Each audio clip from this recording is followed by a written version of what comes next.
Clarkston. Let's go check it out.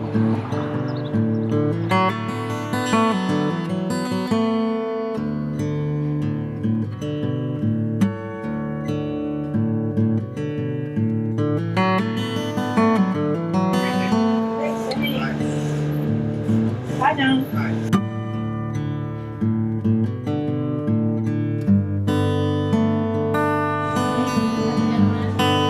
I will. It's a great day.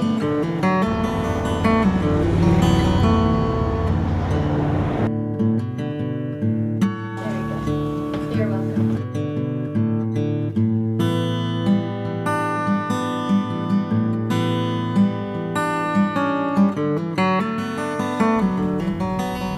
Hello, everyone, and welcome to It's a Good Day Win. I'm your host, Ep10, and today our show is It's a Good Day Win. We get to talk to the #1 RE/MAX Encore real estate team. Our guests are the McDonald team, Donna and Bob McDonald. Their mission statement is to give you service that exceeds your expectations.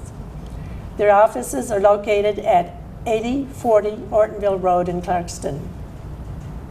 I would say they're qualified to give you service that exceeds your expectations, as both have engineering degrees, each with 20-plus years experience in the engineering field. Before obtaining their real estate license, Donna is an associate broker with 10 years of full-time residential sales and lease experience. She was the #1 agent at RE/MAX Encore this past year. Congratulations. Thank you. And was inducted into the RE/MAX Hall of Fame. That's quite impressive. She has closed over $72 million in sales. Bob has been a licensed realtor since 2001 and just joined the McDonald team full-time in 2013. He tells me he's enjoying it. It's quite different after being in the automobile industry for 30 years. He has a mechanical engineering degree from Michigan Tech. We're glad to have them here with us to educate our viewers today about the local real estate market. Donna, you sold my house back in October of 2010. I don't know if I really want to know or not, but can you tell me what's happened to the real estate market since? At that time, I was competing with a lot of short sales and bank-owned houses where people were walking away from their mortgages. Well, things have definitely improved, I can say that. You no longer are, the market is back to a traditional market. There are very few foreclosures or distressed sales. Looking at the data for your neighborhood and your home, we predict your home would be worth about 13% more than it was at that time. Okay. So there's an improvement. So should I have waited? You know, it's always you always have to look at what the cost would have been to keep the home for 4 years, and I think you've moved to a place where you're happy, and I think that's part of the equation. So Yeah, you gotta let those things go sometimes. Well, in our area, which is Independence, Springfield Township, and Clarkston, do you have some statistics on the market for the past year? Well, actually, there's a lot of good news. Our median sale price has increased by 15% from last year. So for our direct area, it's about $257,000. A couple other nice points are foreclosures are really only making up about 7% of the market. That's about down 24% from last year. And distressed sales are also down, short sales are down 44%. And they only make up 3% of the market. So as we said, we're back to just traditional sales of people selling their homes. And the last positive fact is we are, as far as new construction, our closed new construction are up 25% from last year. So we definitely have some growth in our area. Bob has a little bit on. Yeah, and all of that positive information has brought more sellers into our market. So our active listings year over year are up, I think the number's 24%, is that correct? So we have a lot more sellers, and when we have more sellers in the market, it kind of has a tendency to slow down the whole process. So our sales year over year are down, I think the number is it 11? Yeah, 11%. 11%. So from Over the last year. year. So a lot of positive influences in the market, but there are, our inventory's up, which gives buyers more choices. So you also have some statistics here on new construction sales. Yeah, those are up about 25% as far as the number of closing on new constructions homes are up 25% from last year. So that's who the resale sellers are competing with, is the new construction. Well, new construction and their neighbors, other resales. I think every seller really needs to think about their property, and because there are, we feel, not as many buyers in the market, you really have to have your property prepared. And because you're competing against your neighbors, your other resales, and new construction. And you've already told me, I guess, about the new building that's going on with the building permits and so forth. Yeah, there are. We were told that in Independence Township, they expect to have 130 new housing permits for this year. Plus, they've approved over 500 additional future home sites. So there's still room in our area for new homes and new subdivisions. So all good things. Well, with that competition of the new construction, what are the buyers expecting? Well, you were telling me they expect to, if they're buying a resale home, they expect it to be in good condition and Price for the condition. I mean, if you want to get the highest price, you need to have, your house in, good curb appeal. The inside needs to be in good repair. So you really do need to make the effort because there is a lot of competition. what are some of the things you suggest that the buyer do in particular? Like you said, good curb appeal, first of all, so take care of the landscaping, but inside, what are some of the most important things? Some of the easiest and lesser expensive changes to make are new carpet. If your carpet's not in very good condition, that always helps a house show. Fresh paint is always a good thing to invest in. And then we go back to the whole decluttering. You want your closets to look very neat and orderly and not overstuffed with personal items, and you want to minimize the amount of personal items that you have throughout your house. So you're trying to get the prospective buyer to visualize themselves in the house. So they don't have to go out and put in new granite or new cupboards or new sinks and so forth? It depends on the market, where you are in the market. At certain price points, people have an expectation, and we always talk to the sellers about that. If you're in a certain neighborhood at a certain price point, you may want to invest in granite in your kitchen. Really, granite has come way down in price over what it was a few years ago with the big box stores. So sometimes we do recommend that, but most times if you just declutter, paint, carpet, make sure everything works. I always say the first, you can only make a first impression one time, so the door should work nicely when they go to the front door, and from then on everything should be in working order, and that sets a good impression.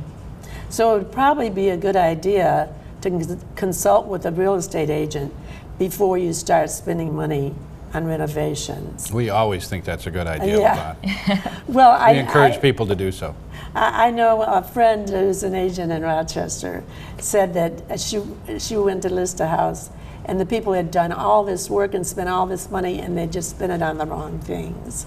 So I would think it would behoove them to talk to you first before a seller goes out and spends money on making a lot of changes. That's usually part of our first meeting is, you obviously want to find out what the seller's goals are, and then, both price and timing, and then we do walk through the house and give them our recommendations of things that they can do, like you said, to put the money in the right places.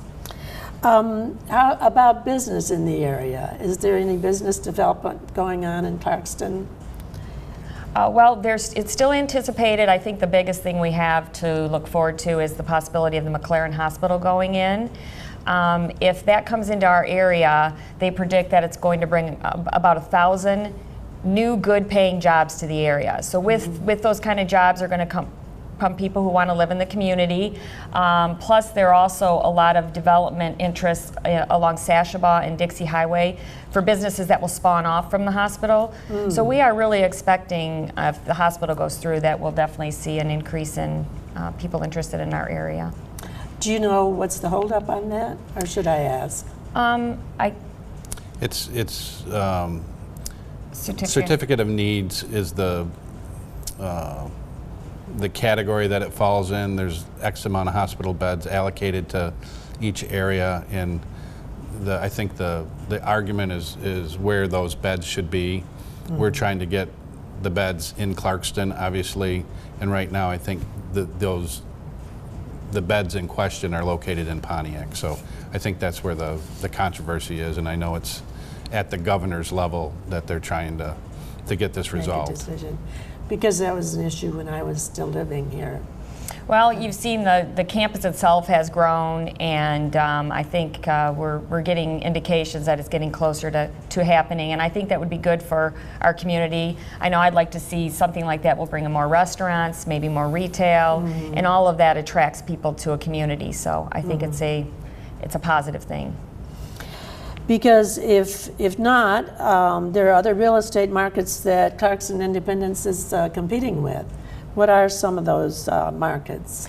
Well, if you have people relocating here that want to be north and don't want to be in the city areas, you're going to be competing with Lake Orion, Rochester, Oakland Township. And Oakland Township has been attractive because it has a large amount of area where there's new construction. But, you know, I'm not sure, but Bob and I are a little bit biased because we've lived in Clarkston for over 30 years. We think it has a lot of advantages over some of these other areas. Specifically, we like the small town feel, but we have some unbelievable amenities like Pine Knob Ski Resort, the DTE Theater, 2,000 acres of parks, 3 nice golf courses. So we kind of have a little bit of everything here, I think, to offer. Yeah, the historic downtown area. It's there's Deer Lake Beach. There's a tremendous amount to offer in Independence Township. And the it's lakes, a great place to live. All the lakes lakes too, that you don't get in these other communities. Exactly. That you're talking about. Well, research is a key to successful home buying. And with all the information out there on the internet, what can you two bring to the buyer or seller that they can't find for themselves? Yeah, the amount of information that's available these days is incredible, and there's sites like Zillow, Trulia, that provide a lot of information that's we believe it's more general information, and it really doesn't get specific into your area. They don't know the local nuances of the market. They don't adjust for the location of your home, if you're on a busy road or back up to the highway, or if it's a great location. They don't know the difference. They're not here locally. And beyond that, they have no idea what kind of condition your home's in. You know, the principles of real estate are price, location, and condition. And they can do the math, but they have no access to that other information. So buyers and sellers in our market are much better off dealing with local experts that understand the market and know the nuances. That's the devil's in the detail. And the comparables, I mean, that takes a lot of work to compare the prices and the condition and so forth. That's something they wouldn't have access to. Yeah, they average areas, you know, so if they want to give a house, they're going to go to your surrounding neighbors, and sometimes you'll have a situation where a higher end neighborhood borders up to more of a rural area, and they'll capture some of those properties, and then the averages aren't correct. And a lot of times, even a lot of the listings on these sites are old. I get a lot of calls on a house, and I'll say that's sold a year ago. They kind of syndicate, and they get their information from other sources, and they never really clean it out. So a lot of times that information's older and inaccurate. So again, to have someone, a professional, help you weed through. We like the fact that they're educated. I like an educated buyer and seller. I like someone that's up on, because then they're going to be more receptive to some of our suggestions, or on price or condition. So it streamlines the process. It does. We like an educated client. How difficult is it to get a mortgage in today's market? Well, since 2008, obviously the lending requirements have gotten a lot stricter, as they should have. But there's still a lot of programs out there. There's FHA, there's conventional with different percents down, 5, 10, 20. But what buyers are finding is that the lenders require them a much more rigorous process to get approved. people who haven't done a mortgage in 20 years are kind of offended that they're asked for multiple amounts of paperwork and that type of thing. But we just tell them that that's just part of the process, and if they provide it all, they'll get approved. So. I'm sure you can help them with that too, so they can get pre-approved before they start looking. Oh, that's always the best thing, because you need to know what you can afford, and obviously we want to spend time with people that can afford to purchase a home. And I've always told my clients you should never look at anything that you can't afford. It's like a wedding dress. You don't look at anything that you can't afford to buy, because then everything else is not going to look as good. So we want to spend our time showing them the right properties. So. What formula does a lender typically use to determine your monthly mortgage? What percentage of your income do they look at? Well, or do they use something like that as a guide? Yeah, they do. They want your mortgage cost, which includes your principal, interest, taxes, and insurance, to be no more than 28% of your monthly income. So that's kind of a rule of thumb. And again, they're going to look at your debt to income ratio. They want that to be under 45%. So they have guidelines. Your credit scores. Yeah. It's a pretty rigorous process, but. It is. It's a paperwork trail, and they want to know a lot about you. And if you want to buy a home, you just have to be willing to go through the process. Start early. Start early, and interest rates are still good. I was told right now they're about 4.5%. So for a conventional 30-year mortgage, so it's still a great time to buy. Good. Let's see. We've already talked about repairs that should be made. How long might it take to sell your home in this market? Do you have kind of an average, or? Again, it goes back to price, condition, location.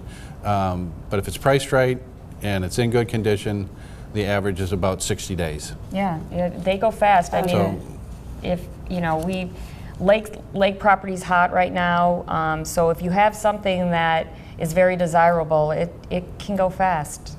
So 60 days is about the average then. How would one find out how much their home is worth if they were thinking about selling? Yeah, there's a couple avenues to pursue. You can hire an appraisal company and get an appraisal, or you can talk to one of your local realtors and get what we call a competitive market analysis. So we'd come out and give them our estimate of the value of their home.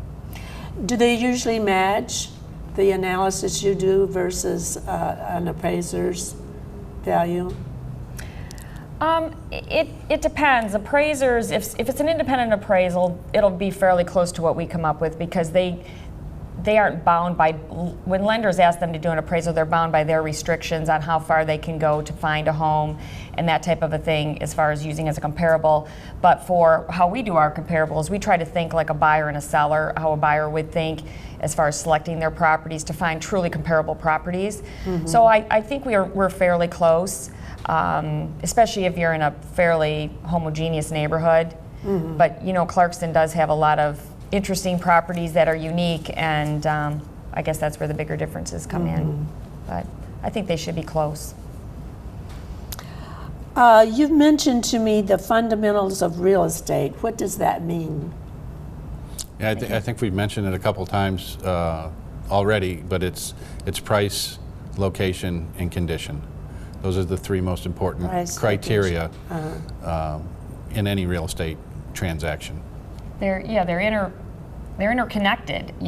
Buyers are still looking for a value. They're still wanting to make sure that their purchase makes sense, and they're going to look at those three things to understand if they're making a good investment, not for investment to sell and flip, but just, are they making a good choice? So good solid choice. A good solid choice, exactly. Well, buying and selling real estate is a fascinating topic for most of us. In fact, our home has been in the past one of our greatest assets. So for home buyers today, what can they expect as far as buying a home for appreciation? Well, obviously we've had a great rebound in the market, but we want to caution people. Your home is a dwelling. It is something that you want to think of as a long-term investment. So you do want to think about those principles we talked about, but you also want to know that you're going to enjoy living there. And I think what we've been through the last few years has kind of taught us that growth will be slow. You should expect it to be slow because there's a lot of outside factors that are going to affect our home values in the future. We can't control all of those, like the economy, the interest rates, inflation, all those things that could possibly affect values. So I guess, do you have anything?